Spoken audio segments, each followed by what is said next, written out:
Hey guys, what's going on? It's Ash here coming at you today in Raid Shadow Legends. Thank you for joining me today. We're going to talk about three things. The last champion, or the last Fragment champion summon, Ruel the Huntmaster. We're going to talk about the HEX debuff, and we're going to talk about how I approach fusions versus Fragment summons personally. This is not really advice, just kind of sharing how I approach these and, you know, how I divide my time, my resources, my energy, and my interest inside this game. So first off, Ruel the Huntmaster. How do I feel about my account being a big spender in the game? Do I think he's a great champion? No, I think I have much better options out there. There's plenty of them. I saw a bunch of content going around saying that he was, you know, the best nuker in the game, and I respectfully disagree, and the multipliers would tend to agree. However, I don't regret, That's hilarious. I don't regret fusing or fragment summoning this champion, right? I think generally speaking, fragment summon champions are much easier to do than fusions.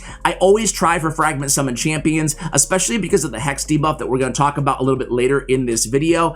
But I think that Ruel, if you fused him, or if you fragment summoned him, excuse me, I think that he's going to end up paying off in the long term.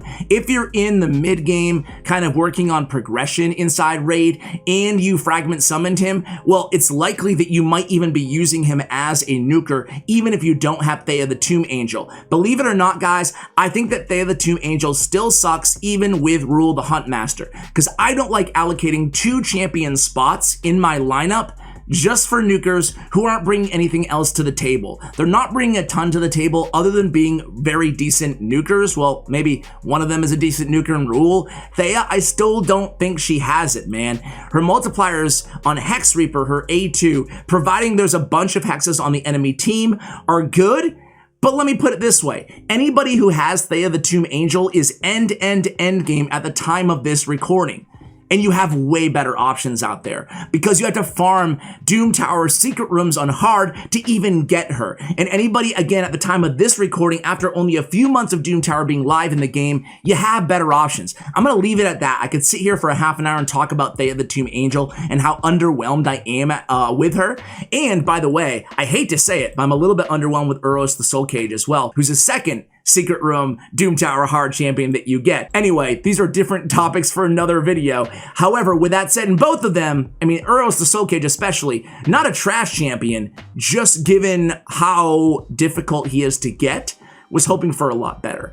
Anyway, moving on to Ruel, right? So I go for the fragment summons. I generally, if you've been watching the channel for any amount of time, you'll know that raid does not dominate my life. I don't let it. I don't let Raid Shadow Legends. I'm not auto-clicking, you know, leaving my computer on for 48 hours in a row. If I were to give you some money out of my wallet, would that ease the pain? I'm doing my auto attacks for my raid pass every day. I'm going after very occasionally, I will go after a fusion, a traditional fusion.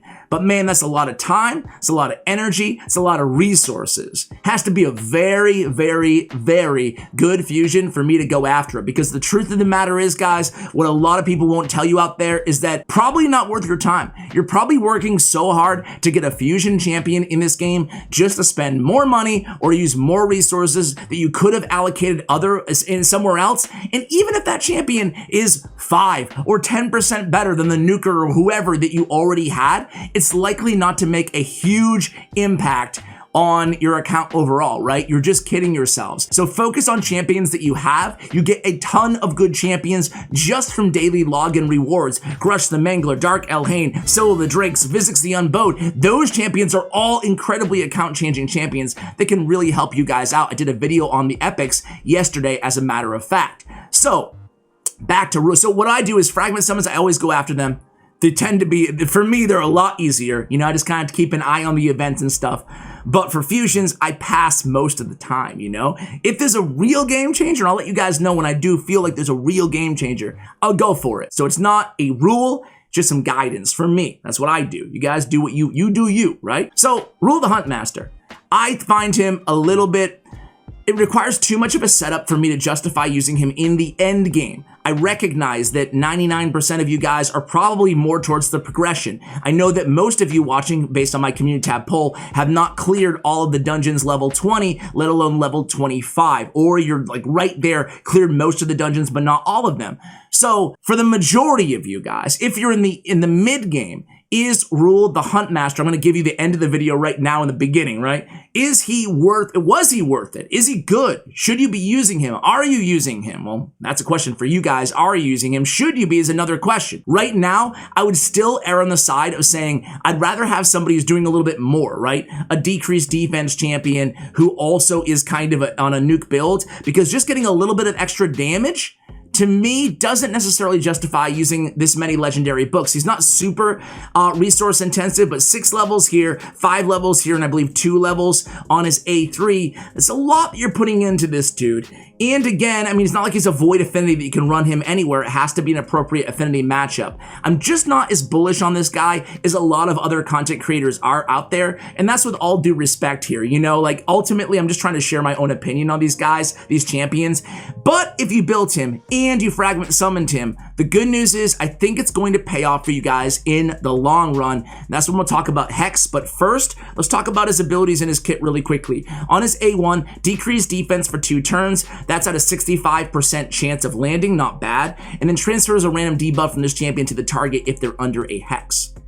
On the A2, this has a 3 times multiplier on it, guys. Attacks all enemies, places an extra hit on enemies under Hex. Will ignore 25% of each target's defense if there are 4 or more enemies under Hex debuffs. Stock Praise A3. Increase accuracy buff on all allies for 2 turns, then places a Hex debuff on all enemies for 2 turns. He's just placing this so it's not predicated on getting a critical hit. It's just predicated on having enough accuracy to land it. Also places a perfect veil buff on this champion for 2 turns and fills this champion's turn meter by 50%. Well, it's hard to get a critical hit when there's no attack on this A3, but you guys get the point. So on the multipliers on the A1, it's a 3.2 multiplier, and again, a 3 multiplier on the A2. His Marked Quarry, his passive, is decreases speed of enemies under Hex and by 5% and decreases resistance on enemies by 10%. Also increases the damage enemies under Hex debuffs receive by 10%, decreases the value of heals they receive by 30%. Also has a crit rate in all battles by 20%. Interesting that he has a crit rate in all battles, because I find crit rate and increased accuracy to be kind of a similar type of buff. When they added increased accuracy on Khazar Depart, the first champion, actually technically Stagnite, the first champion, to get the increased accuracy, we thought it was going to be a game changer. But I find it closer to increased crit rate than I do increased defense, like a really strong buff versus a decent buff. Now, it's better than increase. It's definitely better than increased crit rate. But what I'm trying to say here is I'm trying to draw a parallel between, I'll show you the masteries as I draw this parallel for you guys. So these are the masteries I chose on my Ruel. I think it's a pretty typical build. For PvP, I go Helm Smasher. For PvE against non-bosses, I go Helm Smasher as well. So I like him in Helm Smasher because he is kind of a dungeon clear, a mob clear. He's less effective against bosses in my experience with him. So, increased accuracy. Are you building a team all around having an increased accuracy champion on the team? They've added quite a few more. A few more champions who are actually more compelling, I think, than Ruel the Huntmaster. I think Yoshi the Drunkard, just for the arena, is a little bit more compelling. And the reason being is because I hate the setup in his kit for the arena. He's not useless in the arena if you have the right team around him. Of course, this hits very, very hard when it hits 2 times, especially when you're ignoring because all 4 are under Hex. But it requires a setup. You have to sit there and get through an entire turn before you can get the Hex, increase accuracy, then come around and unleash the hunt. I mean, what type of nuker on an arena farming team or even arena pushing team, what type of team is built around having their nuker have to go twice before they kill everybody, you know? You're going to have to run him with Thea, and if that's the case, you're going to have 2 positions taken on your arena team. There's a reason that even after a couple weeks of him being in the game, nobody, even in Platinum, how could you be so sure? At least I haven't seen anybody, is running a Ruel and Thea team, you know, on offense. Just take that for what it's worth. So it's because of the setup, right? However, if you build him really fast and come in with the A3 first, increase accuracy, and then put the hexes down, put him under a perfect veil, which will mitigate his damage by 15% against AoE attacks, and then you come back around and you hit with the double hit after Thea goes, maybe, but keep in mind, you're using 2 champions. You're using 2 champions just to get damage for the most part. Increased accuracy is nice, but again, outside of arena, outside of Arena, we have now Claude Beast Feeder, we have Yoshi the Drunkard, we have Kazar Depart, we have a couple others I'm forgetting too with increased accuracy debuffs now, or buffs, excuse me. But for me, it's just like, okay, outside of the Arena against a high resist team, what are you doing? Like, it's almost like having a champion with an increased crit rate buff by 15% or something on your team. Well, think about it independently from Ruel the Huntmaster, right? On all my champions, I'm pretty much building them with the appropriate amount of accuracy they need, independent of thinking, oh, I'm always gonna pair them with Ruel, so I'm gonna build them with, like, I don't know, 50% or 75% of the normal accuracy that I'm required given this PvE content. No, you don't do that. Just kind of like crit rate. You're trying to build them to 100% crit rate. You're not saying, well, I'm always going to run them with Battle Kazar, and Battle Kazar is always going to be my lead. So for all those reasons, I'm just going to build them with 75% crit rate. Same thing with the increased accuracy.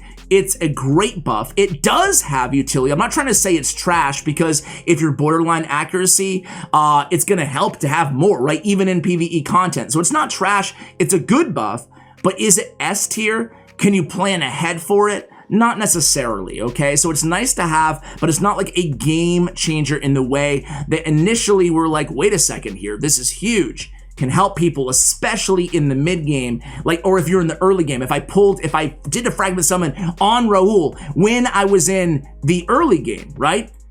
I think that would be beneficial, right? Increased accuracy is going to go a long way in the early game of Raid Shadow Legends. I don't even know how difficult or easy it might have been to get him in the early game. Anyway, Prey Upon passive, allies inflict 20% more damage against targets under poison.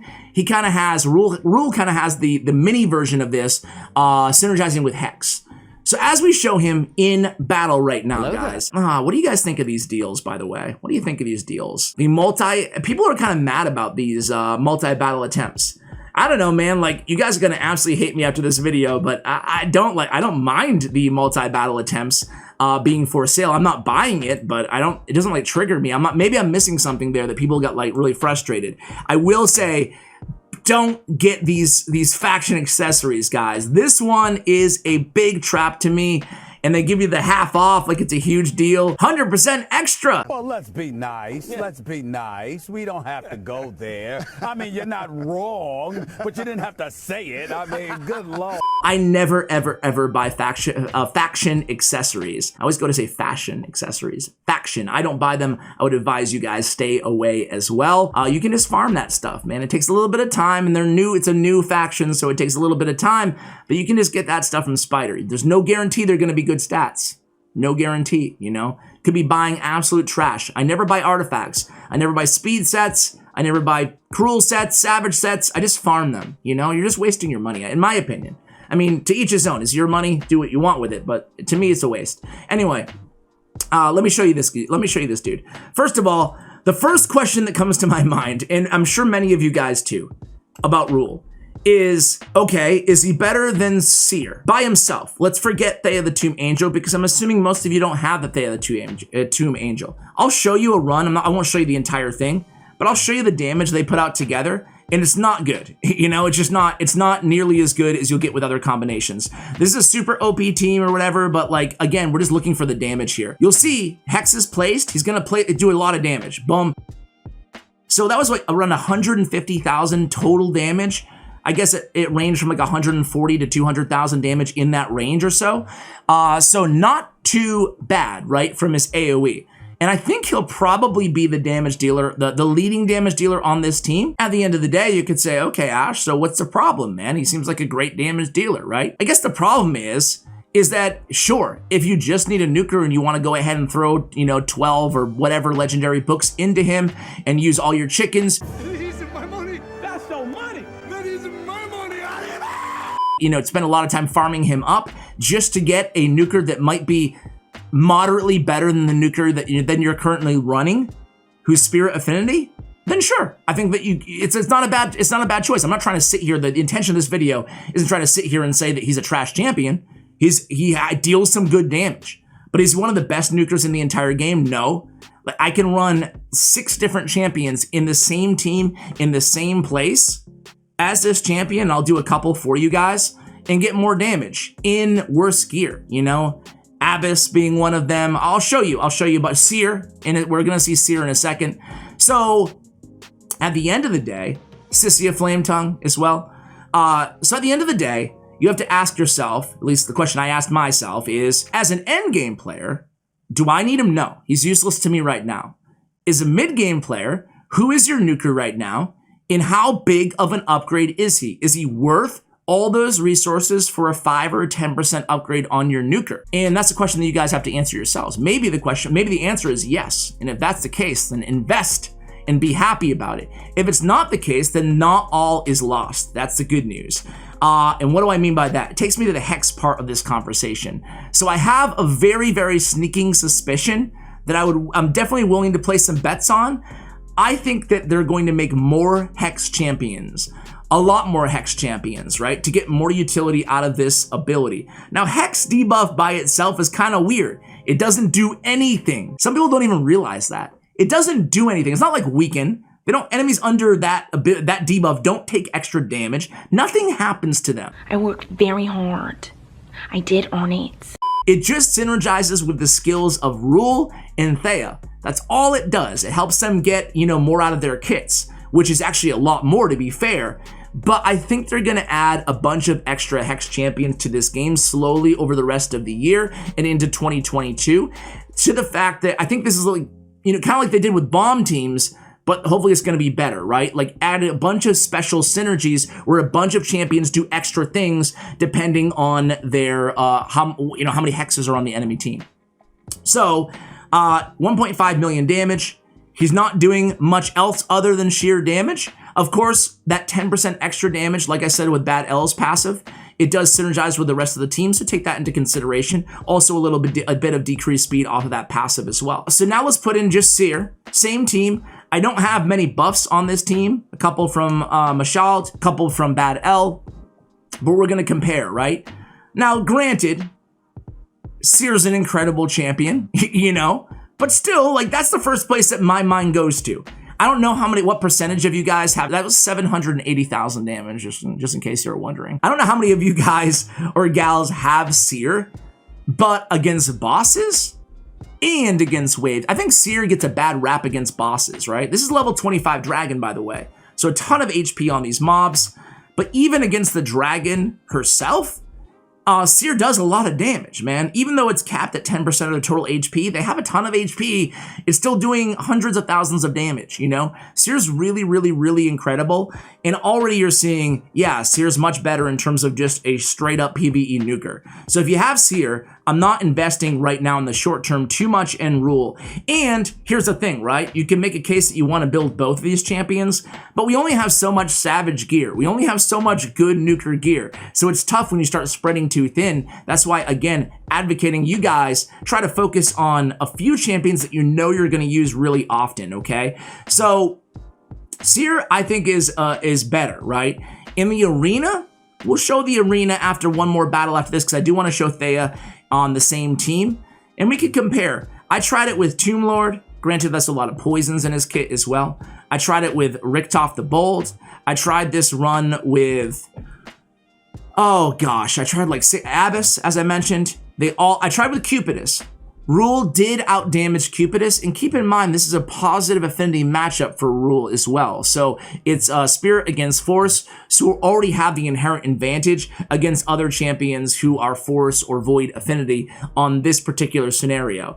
But either way, guys, you guys can see that, got the job done a little bit faster, not a ton faster. And again, this is why we talk about, like, is it even that big of a deal to be a little bit more efficient?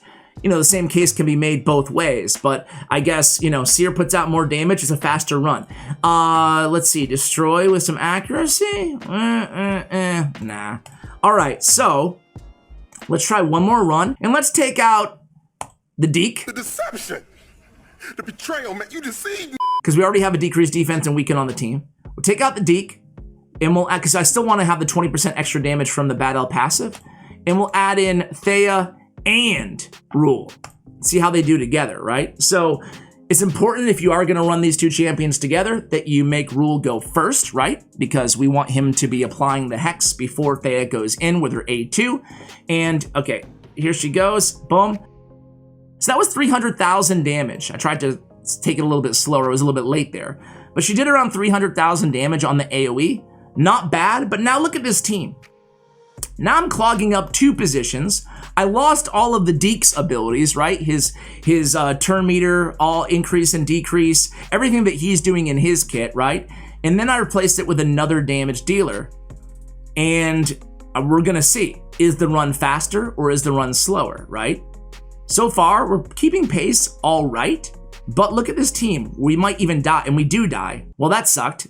So why did we die? We died because we didn't have that turn meter of Deacon Armstrong on the team. We had to make that sacrifice, and now the run is over, pretty much. I think we could probably actually solo this with these 2 champions, but I'm not going to make you guys wait and do that. Let me go ahead and make a little bit more, put a little bit more sustainability on this team, I guess.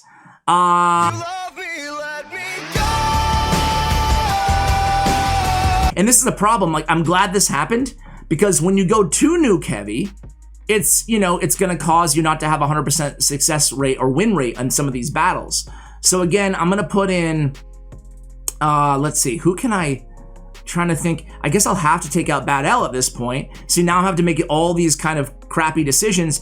I'm going to put in Duchess, and the downside is we're not going to get as much damage, right? The upside is that we're going to get increased attack. So at least we have the increased attack buff now on all of our champions, getting extra damage out of them. So let's see how this goes. And we're not going to die, and if we do, she'll revive them.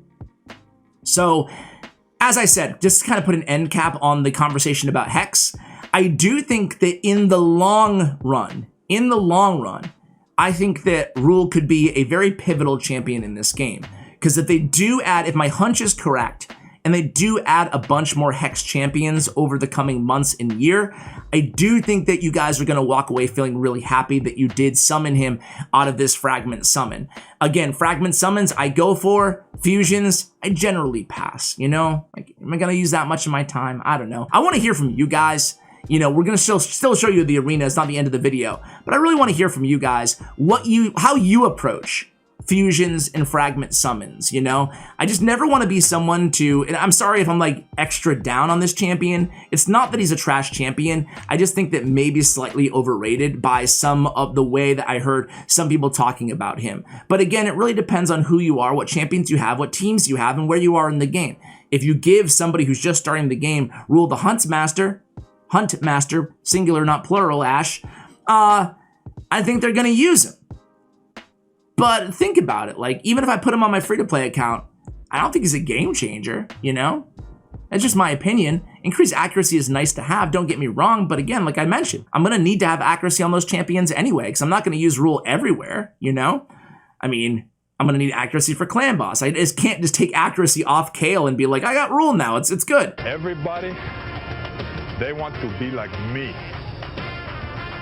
Little kids, they want to grow up and be like me. So what am I getting? I'm getting an increased accuracy that's going to help me in some situations, sure. And I'm getting a champion that does some decent AoE damage. I don't know. I think in the long term, though, he could be a really cool champion because he does have apply Hex to all enemies, guaranteed on a 4-turn cooldown. And fill turn meter by 50%, so it kind of keeps him going as well. So I think that the fundamentals on this champion are there. But you guys can already see that I think this is going to be the longest run that we've shown you guys so far, or somewhere in the ballpark at least. Certainly not as fast as the Seer run. And it's taking, sorry for this video being so long, by the way, guys. It's going to be a longer one, but I really wanted to talk about like these topics, you know, fusions, Fragment summons, Hex, Ruel the Huntmaster. You don't have to go for every fusion. Don't waste your resources continually being talked into, or talking yourself into the fact that Plarium's throwing you a new shiny toy to invest in, you know? Half the time you already have better options on your roster, you know? And again, even if you did get them, it's cool. But if you didn't get them, no worries, you know? All right, so Thea the Tomb Angel, I mean, like, very underwhelming numbers, given the team around them. Very underwhelming numbers. All right, so let's go and show you the arena and why I think he's not an awful arena champion, but I don't know. He's not the best because of the setup. So let's go against this team. I don't know if we'll win or we'll lose. But let's just go. Let's see. I don't have a decreased defense champion, but I don't think I really need one on this team. Actually, I can just use one. Might as well, right? Let's use the Deke. I'm not sorry for what I said last night. I'm sorry for not saying it sooner. Let me see if I can show you why I'm not a big fan. So speed boost. Gonna go in with the speed everybody up, grant an extra turn, come in, decrease defense, lands a couple stuns too. In case you missed my Deacon Armstrong video 2 videos ago, check it out. All right, so it's our turn. So this is what I'm talking about. If we go right in with the A2, we won't kill everybody because no one's under a hex. It's just a 3 times multiplier with decreased defense. It's not enough, especially with a crisp shield. Okay, so that means we have to go in with the A3. So we're, I don't want to say wasting a turn, but we're giving the opponents time to, you know, land a time dilation on us from Countess Licks. Now we don't have our abilities, you know? So this is, I mean, this is a great battle to show you guys why I'm just not a huge fan of him even in the arena. You know, because at this point, I'm probably going to lose the battle. Let's see if we can get back to him. The only thing he has going for him, he does have that perfect veil, but he has a 1-turn lockdown and he dies. Now we have to revive everybody and just hope that, I kind of want to keep this battle going, just because if I can get the revival off of Arbiter, there's a chance. Nah, it doesn't even matter, because Hex is gone off these champions anyway here, and now the game is bugging out. Hello, how are you doing today? Okay, I'm just going to go right in with the A2 here, if he stays alive. Man, isn't that so weird when that happens? Good old Fatty Chris just chilling in the middle of the arena. He's like, yeah, this is my seat, bro. Let's go in with, I don't know, can I get a turn meter off him? Yep. All right, come on, let me go. Let me go. Okay. So let's see how much damage he can do without the hexes on one ability. Let me slow it down. Boom. So 30 to 40k damage, not enough. Not enough, you know?